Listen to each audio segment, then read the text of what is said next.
Ladies and gentlemen, we are back. We're in Switzerland. It's Game 5. Mavs, Timberwolves. See these mountains? You see the view? We're here to give you some winning picks, though. That's what you're here for. But first and foremost, you might be like, Austin, what's going on here? Well, we've had a lot of complications with the internet and the connectivity.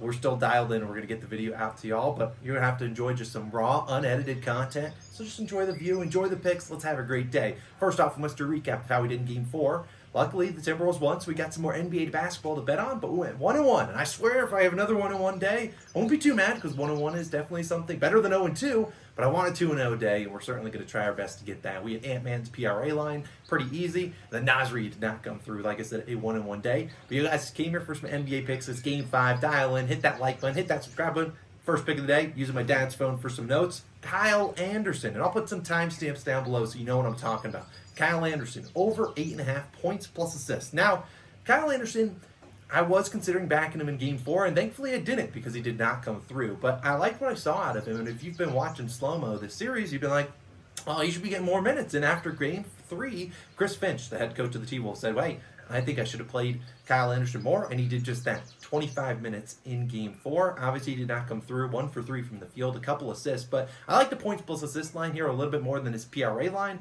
just because Kyle Anderson, not in my opinion, not a big rebounder. If you watch him get rebounds, it's typically only because the ball bounces to him. It's not because it's like a Josh Hart, he's going up there grabbing boards. No, it's because the ball just literally falls right into his hands. He's like, all right, I guess I'll take it. But I'd rather count on him to get points plus assists, something I know he's capable of. I consider his over 5.5 points, which is plus value, but I go with the points plus assists for a couple different reasons. Now, like I said, in this series, we've seen Anderson play really well. First 3 games of the series, 12, 13, and I believe 13 PR, or 13, 12, and 13 points plus assists.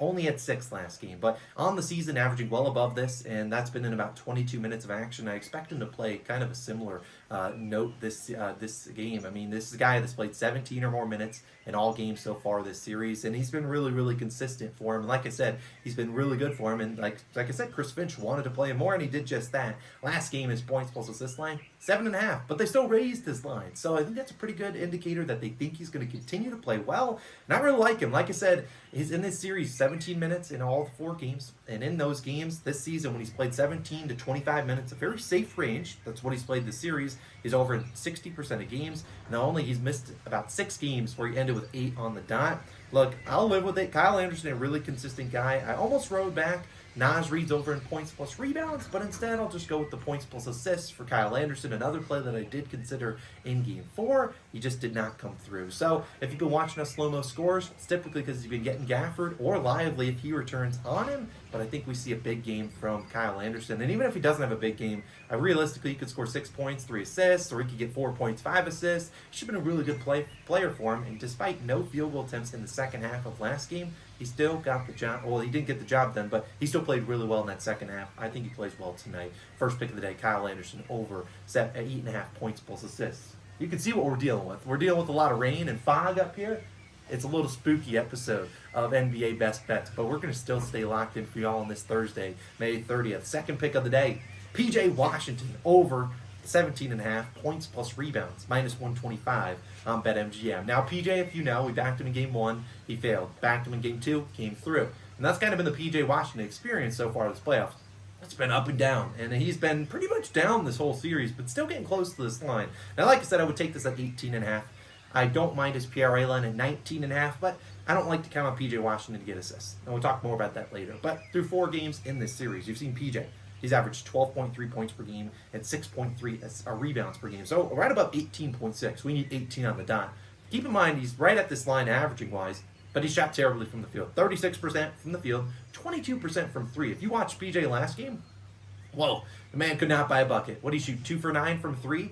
Yeah, I mean, you're looking at a guy that's getting wide open looks. They're setting screens. Luka, you see PJ come up and set a screen, and he's rolling or slipping off that screen, and PJ's just bricking that shot nonstop. And while he has some late closeouts from guys like Cat or maybe Jaden McDaniels, he's missing wide open shots. At the end of the day, he's an NBA player, and I expect him to play and make some shots. I mean, this is the guy in PJ that's made the shots pretty much all postseason prior to this series. And like I said, he's still going over this line. And despite Maxi Kleber being back, PJ should be locked into 35, 36 minutes with the potential for more. He's been a really good perimeter defender for him. And maybe if Lively comes back, maybe Kleber steals a couple PJ Washington minutes. But I don't think you go away from PJ Washington, a guy that they've trusted all postseason long. And like I said, in Game 4, he ended with, 5 rebounds and still only had 10 points. Got close to this line. He's had 10 points in every game this series, despite really struggling from the three-point line. I think he gets going tonight, and even if he doesn't, there's still a reasonable possibility he could score 10 to 12 points, grab a couple rebounds, and boom, we're right at the 16.5 line. So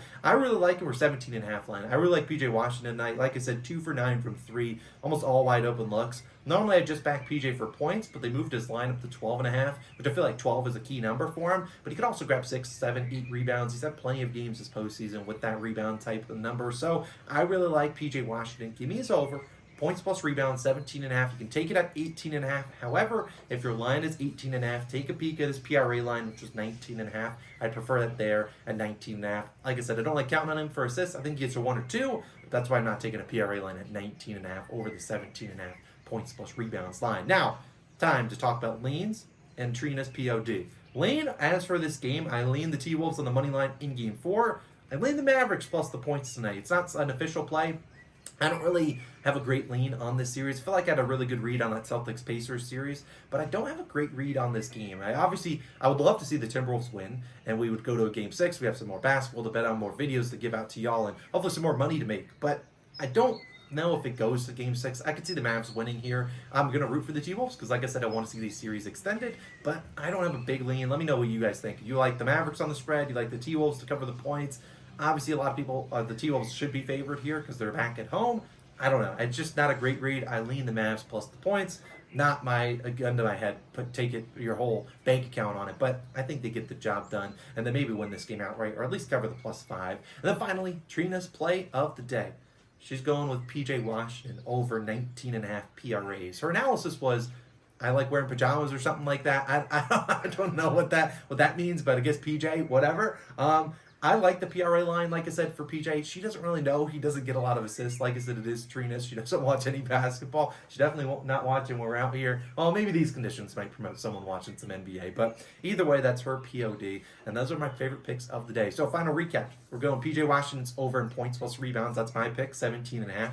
Trina likes the PRA line, which, like I said, we're on track on those sorts of record, but she's 5-3. She cashed out with the Ant-Man PRA last game. And then I like Kyle Anderson over 8.5 points plus assists. Those are my favorite picks of the day. As always, do me a favor, go down below, hit the subscribe button, drop a like, go check out the MLB videos, which should be posted sometime probably after this one. And also, just go spread some love and positivity down below in the comments. And do whatever you want. Have a great, great Thursday. If I don't see you guys back for Game 6, I will see you guys back on Game 1 of the NBA Finals between the Mavs and Celtics. But hopefully we get a Game 6 and we can extend this series a little bit. So, y'all have a wonderful Thursday. Apologies for the scuffed video, but sorry you couldn't see the view. I can't do anything about that. But y'all have a great day, and I'll see you guys back in the next one. Peace!